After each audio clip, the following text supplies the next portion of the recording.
Hey YouTube, this is Steve from Average Joe's Fantasy Football, and we've got a ranking that will hopefully help you guys get some clarity of what you should be looking for in the running back position going into this season. So again, this is for Dynasty, so hopefully this helps give you some clarity of those rookies. Obviously, prior to the draft, I'm super excited. We're weeks and weeks away from it, which is going to be the highlight, obviously, in April when it comes to football. So make sure you guys pay attention to that, and we'll jump right into it.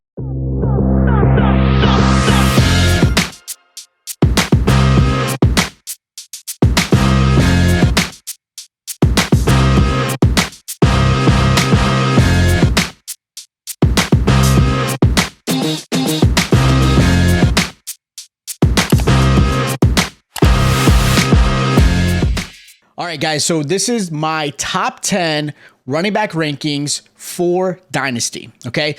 Obviously, in a redraft, this might change. And of course, when the NFL draft happens and occurs and you see where these running backs land, might also make some differences for you. But as far as Dynasty goes, these are going to be my top 10 for these rookie running backs. Now, PFF, a lot of people probably go off of them and some rankings or some other good websites like Player Profile, and I'll have that link down below in the description, have these running backs ranked in different ways. Now, PFF has Breece Hall as their number 1, Kenneth Walker as their number 2, Tyler Algier as their number 3, Isaiah Spiller as 4, and Kyren Williams as 5, which is great. And I don't think there's anything really wrong with that. Now, sometimes PFF gears more towards, I would say, the NFL side than the fantasy side. So my top 10 is a little different, all right? And what I'm going to jump into first is going to be my number 1, who is Kenneth Walker. I know it's a little strange. A lot of people have got Breece Hall as the 101. I actually even have the 101 in one of my rebuilds that I picked up. It was an orphan team. And, you know, I've been going back and forth, right? Kenneth Walker, Breece Hall, Kenneth Walker, Breece Hall. And it is a very challenging. There's not a whole lot of difference between the two. But what I feel from Kenneth Walker, and I think Player Profile has him as a LaDainian Tomlinson comp, which I think is obviously outstanding. Look, when he went from Wake Forest to Michigan State, huge difference. He was when he was at Wake Forest, he split time. He didn't really become the RB1 that he ended up being in Michigan. Once he went to Michigan State, he rushed over 125 yards in 8 of 12 games, which is amazing. He looked phenomenal. He's more of a pure runner than I would say a pass catcher, but he can catch the ball. He wasn't really utilized a lot in Michigan State. That's not their style. They do a lot of more of the traditional running. But he ran a 4.38 in the 40, which was outstanding. So once he gets around the edge, he outruns everybody. There's a lot of great highlights out there with him.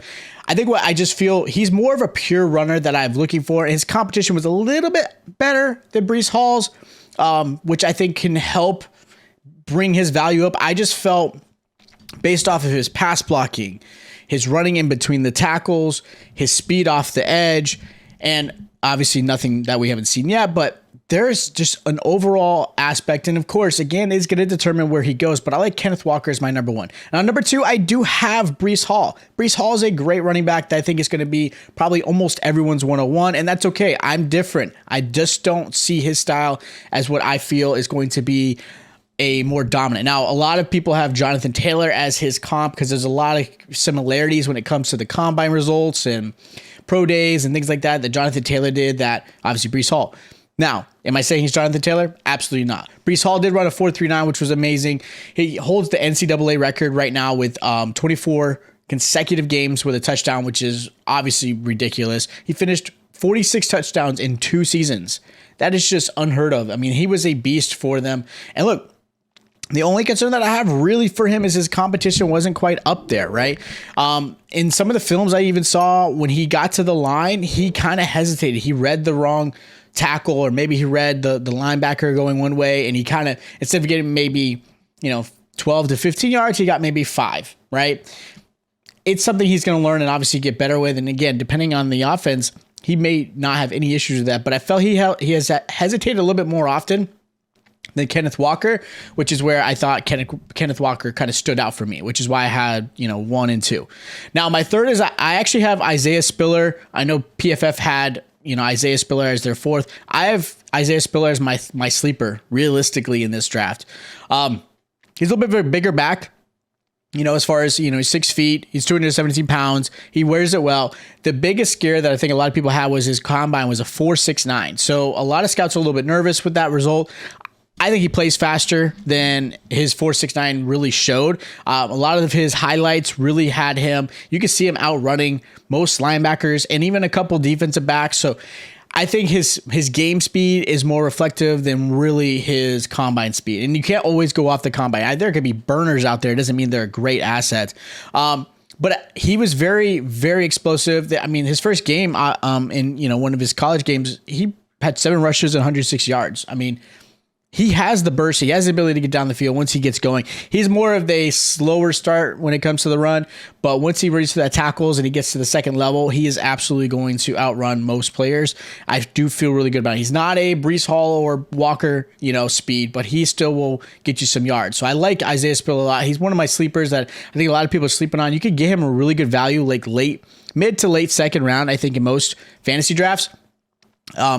Maybe early second, but I think you get him in the second, late second, maybe early third, depending on obviously your league mates, but I like him a lot. Now, this is where it is a little different. Kyren Williams was ranked 5th for PFF. I have him at rank 4th. Look, another guy that was hurt by his combine. His combine results, 4.65 40, wasn't great, wasn't something that just wowed people, especially with all the 40 results that really happened between running backs and receivers.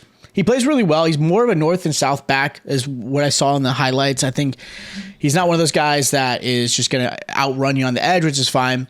He's a great pass catching back, which I think is going to add value. Obviously, more of a committee guy than I think more than anything, not going to be the every down. He is a little bit smaller, which I think it does help when he is behind the line. He kind of hesitates, bounces back and forth, and then sees the opening. He showed durability. He can handle the ball really well. I mean, he touched the ball at least 20 plus times in almost every game for the last 2 seasons. So durability wasn't a really big concern. I liked what he was able to do, and he scored multiple times in multiple games. So I think that's where, again, a lot of teams are doing running back by committees. I think he's got that, pass catching. His 40 is going to scare some people, but I think in the right position, he's a good sleeper that you can get later on in some value. Again, Kyren Williams is one of those backs I do like a lot. I have Rachaad White next. Look, very, very patient runner. I loved his style. Had some amazing games where he was just outrunning some linebackers, some defensive backs. Really, again, he gets to that line. He kind of see which way he should go between the guard or the tackle. He read his blockers really well. He had great receiving skills out of the backfield, which I thought was a plus. Again, especially nowadays with how a lot of teams are looking for that third down back. And that's one thing that, he wasn't against the best competition like the SEC, ACC, those type of things. But he did run a 4.48, so he's got some great burst. He has the instinct to always make that play. He always has a nose for the red zone and the end zone. He just constantly will always, he sees it, he goes. And I think that's one thing. He tries to run through players. He's not trying to make it pretty. He just wants to score. And that's something I really liked about Rachaad White. Now, this is where I am really different with PFF. I have Tyler Algier ranked down pretty low where they had him at 3rd. I have him at 6. I'm not crazy about him. He did play some linebacker, which I thought was kind of unique, which I thought helped add some value. Look, Javonte Williams played a little bit of linebacker, and Javonte Williams right now, a lot of people have in a top 8 in Dynasty with the Denver Broncos. Maybe, right? Maybe. So before he played running back, he did play some linebacker. I think he had like 26 tackles, which I thought was an interesting stat. But when he did play full-time running back, he did a really good job. He had double-digit touchdowns each season that he was able to actually play, which was 2020, 2021. Obviously, COVID threw a lot of things off. But he did, and he finished 23 touchdowns his senior year. And his burst is there. He did have a 4.6 40, which kind of makes me a little nervous. But he did play behind a new offensive line. A lot of them went into the NFL. He didn't have Zach Wilson like he did the year before. So he did have a lot more on his shoulder, which I think he did a really good job. He really challenged that adversity really well. He did show off that he was still able to produce even without like a Zach Wilson at quarterback and, a better offensive line that he did this past season. So you might be able to get him. I think some people might argue in the comments that he should be higher, but I watched some game films in between all these running backs that I have ranked here. he was not as impressive as I thought he would be. Now for number 7, I've got Zamir White. Zamir White, you're going to hear a lot of. He did split a lot with, DeAndre Swift before Swift came into the league. So he didn't really have the RB1 status really going into it. And even then, when he did play, he still shared with James Cook. James Cook took a lot of the passing responsibilities, whereas Zamir White was just more of the pure runner. But he did become the RB1 eventually, obviously, when Swift left for Georgia. Georgia does run a lot of committees, so it's tough. Like, you can't really judge his highlights. And when he did, he's a very downhill runner. He averaged 5.4 yards a carry, which is great. He's a very in-between tackle guard runner, not a lot of edge. He's very patient, which I thought was really good. Once he's in the red zone, he's tough to get down. He will go for the goal line, which I thought was awesome. He had some good goal line presence, but he didn't prove a lot just because he's always shared time, which makes it a little bit challenging because you didn't really get to see him as the pass catching running back. You saw James Cook as the pass catching running back. So it was a lot more challenging than to kind of see his highlights, but I do like the potential with him. I think if, again, in the right position, he might do pretty well. More of a committee, not like saying you got to draft him in the second round, but I do like that he could possibly be some value for you in the dynasty world. Now, another guy I have is going to be Pierre Strong. He's at 8. He went to a smaller school, now South Dakota State, but he's a lot more. What I saw of him, he looked like Miles Sanders, kind of the same build, the quickness. Again, the right team's going to play a huge factor when it comes to his dynasty value. I'm not saying he should be redraft, but he did run a 4.37 in his 40, which is phenomenal. He's got that burst, so once he is around the edge or goes through the seam, through the linebackers, I mean, he is gone. And that's where I thought helped him a lot. His receiving skills was great. He made some catches that he should, like, receivers were making. His highlights were amazing when it comes to that. He's not afraid to pass block, which is why I think his value for a third down. Again, a team that's looking for somebody that kind of add that Antonio Gibson type receiving, Miles Sanders. Again, he's very Miles Sanders-like, which has a lot of potential. So I do like him a lot. Now, my 9th pick is going to be James Cook, Dalvin Cook's brother. Look, he's not Dalvin Cook, but he did split some time with Zamir White. He did perform pretty well. He really was more of the pass-catching back. So again, based off the team that he might go to, he might add some value as the third, down back. Some receiving options, maybe in the slot.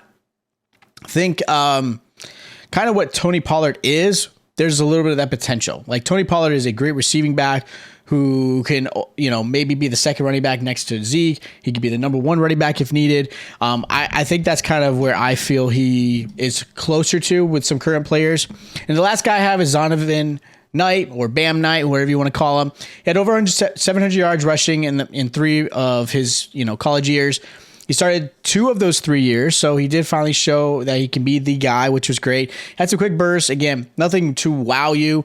Once he was past that second level against that linebacker core, he was able to outrun some players. He had a 4.58 40, which does make me a little nervous. Again, his combine results and pro day results didn't really wow you.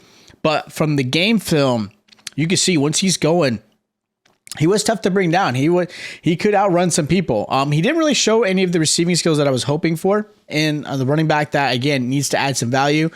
Because if you think about it, you need a running back that, if you're going to have him on your team, if he can't pass block, catch, special teams, it's hard to keep on the depth. So that's where I have him a little bit more of a nervous. Is he going to make the squad? Obviously, if he goes undrafted, that's one of those things I'd be a little bit have some hesitation. But he is somebody you might be able to kind of, again, add value. If you're in a 4-round dynasty league, maybe a 5th, he might be somebody you want to put in your taxi squad and kind of sit there and see what happens with him.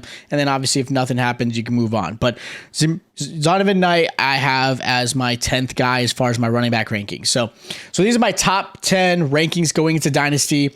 Again, if you have any questions or if you feel like maybe the certain players should be moved up and down, please let me know in the comments, or you can hit us up on our socials, Twitter and Instagram. They're in the banners here, so you can always follow us there. And obviously, if you guys haven't, make sure you check out our other videos that we've got going on. So make sure you hit that subscribe button and that notification bell is on. That way you get notified every time we drop a video. Stay tuned. We'll be dropping our first podcast, which I'm super excited about. Kind of go into more depth of these players. I kind of wanted to do something quick for you guys, so that way you get prepared, because the draft is going to be here. And a lot of people are drafting pretty much right after the NFL draft. So I know a lot of you guys are super excited. So again, make sure you hit the like the video, subscribe to the channel, and I'll catch you guys next time.